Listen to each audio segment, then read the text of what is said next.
ஒரு கொஸ்டின் என்ன தெரியுமா, நீங்கள் பாயா கேர்ளான்னு கண்டுபிடிக்கிறது. பேரை கொடுத்துட்டீங்கன்னா பாயா கேர்ளான்னு சொல்லிடும், இஃப் எல்ஸ் யூஸ் பண்ணாமல். புரியல தானே? என்னது? அதாவது நம்ம கேட்க போகிற கேள்வி அதுக்கிட்ட என்னென்னா, இப்போ நான் கொடுத்துருக்கிற பேரை வந்து ஒரு கேர்ள் பேபிக்கு வைக்கலாமா அப்படின்னு கேட்க போகிறோம். அது எஸ் ஆர் நோ சொல்லும், அவ்வளோதான். வைக்கலாம்னா ட்ரூன்னு சொல்லிடும், இல்லை ஃபால்ஸ்ன்னு சொல்லிடும். போதுமா? சக்திங்கிற பேர் கேர்ளுக்கு வைக்கலாமான்னு கேட்குறேன், அது வைக்கலான்னு சொல்லிடும். எப்படி? அதுவும் கேட்கலாம். இல்லை, நம்ம கேர்ளுக்கு தான் கேட்போம், பாய்க்கு வேண்டாம் தான் வரும். அதுதான் பிரச்சனை. ஸோ அந்த மாதிரி ஒரு ப்ரோக்ராம், ஓகேவா? இதுக்கு வந்து பயங்கரமாக எழுதியிருப்போம், ஏஐஎல்லாம் யூஸ் பண்ணியிருப்போம் தான் நினைக்கிறீங்க. கிடையாது, ஒரே line program, just one line. லிங்க்கெல்லாம் எடுத்து போட மாட்டோம். இப்போ இது வரைக்கும் நான் உங்களுக்கு சொல்லிக் கொடுத்த வச்சே பண்ணிடுவோம் அப்படின்னு சொல்ல முடியாது. ஓகே, எனிவே இந்த மாதிரிலாம் ஃபன்னாக பண்ணுறதுக்கு உங்களுக்கு ஒரு அடிஷ்னல் ஃபெசிலிட்டி தெரியணும். அது என்னென்னா, இப்போ டிவைட் பண்ணால் உங்களுக்கு என்ன கிடைக்குது? கோஷன்ட். நீங்களாம் டிவைட் பண்ணியிருக்கீங்கல்ல, இங்கே அப்படியே நான் பண்ணி காட்டுறேன் பாருங்க. ஞாபகம் இருக்கா அனீஷாவோட டிவிஷன்? 5 divided by 2. ஓகேவா? இதுக்கு ஆக்சுவலாக நீங்கள் எப்படி டிவைட் பண்ணுவீங்க? 2 2s are 4 மைனஸ் பண்ணி 1, கரெக்டாக? இதுக்கப்புறம் நீங்கள் ஒரு பாயிண்ட்டை வச்சிடுறீங்க, அதை வைக்காதீங்க.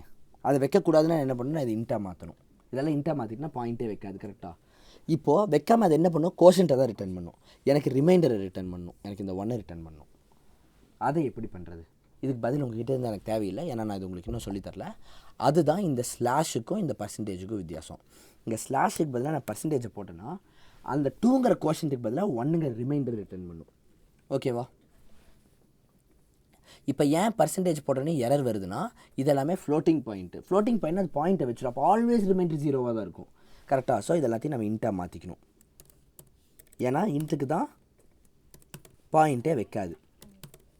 இன்ட்டுனா பாயிண்ட் வைக்காது, அதை மட்டும் ஞாபகம் வச்சுக்கோங்க. ஓகே, இப்போது நான் உங்களுக்கு வந்து சில கொஷின்ஸ் கேட்குறேன், நீங்கள் எனக்கு பதில் சொல்லுங்கள். அது இதுக்கிட்டையும் கேட்டுக்குவோம். ரிமைண்டரை நீங்கள் சொல்ல போகிறீங்க, ஓகேவா? ஏன்னா முக்கால்வாசி பேர் இந்த பர்சன்டேஜ் தெரிஞ்சவங்களுக்கு டிவிஷன் ஒழுங்காக தெரியாது. 5 divided by 2 ரிமைண்டர் என்ன? ஏன்னா நான் ஆல்ரெடி காமிச்சிட்டேன், கரெக்டாக? 500 divided by 2 ரிமைண்டர் என்ன? 0. அதான் 0ன்னு சொல்லிடுங்க. 125 divided by 20 ரிமைண்டர் என்ன?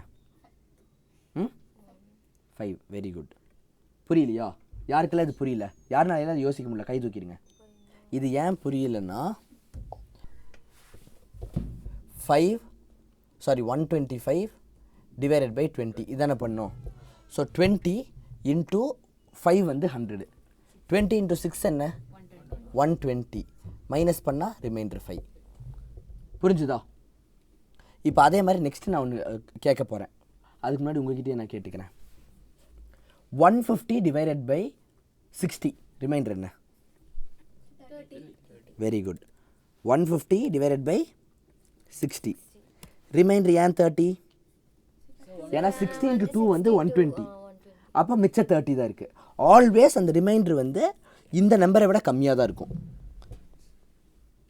ஏன்னா இந்த நம்பரை விட பெருசாக இருந்துச்சுன்னா அந்த நம்பர் இன்னும் ஒன்ஸ் வந்துடலாம்ல. இப்போ 190 இருக்குதுன்னு வச்சுக்கோங்களேன், அப்போது 150க்கு 30, கரெக்டாக? அப்போ 140க்கு 40, கரெக்டாக?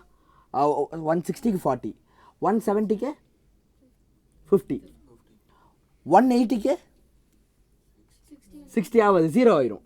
ஏன்னா 60 into 3 வந்து 180 தானே. புரிஞ்சிச்சா என்ன ஆகும்ன்ட்டு? ஸோ ஒரு முழு 60 வந்துச்சுன்னா கோஷன்ட் அடுத்த நம்பருக்கு போய் ரிமைண்டர் 0 ஆக்கிரும்.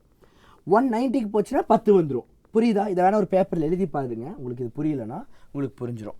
ஸோ இந்த பர்சன்டேஜ் பேசிக்காக என்ன பண்ணுன்னா உங்களுக்கு ரிமைண்டரை கொடுக்கும்.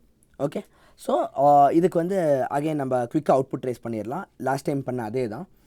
இந்த இடத்துல வந்து நான் வந்து ஏஎஸ்டி கொடுக்க போகிறேன், இந்த இடத்துல 3 கொடுக்க போகிறேன். அப்போ என்ன ஆகும்?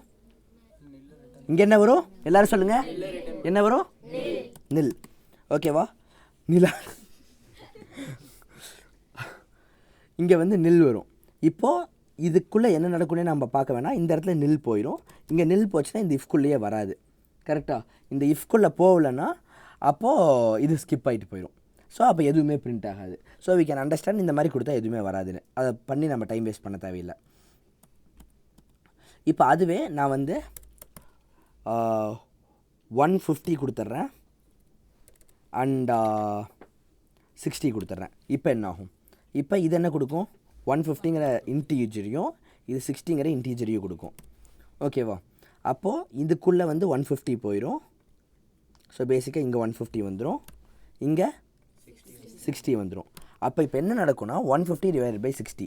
ஸோ இந்த 0வும் 0வும் கேன்சல் ஆகும். டிவிஷன் பண்ணியிருக்கிறீங்கள, 6 1s are 6, 6 2s are 12. மிச்சம் எவ்வளோ இருக்குது?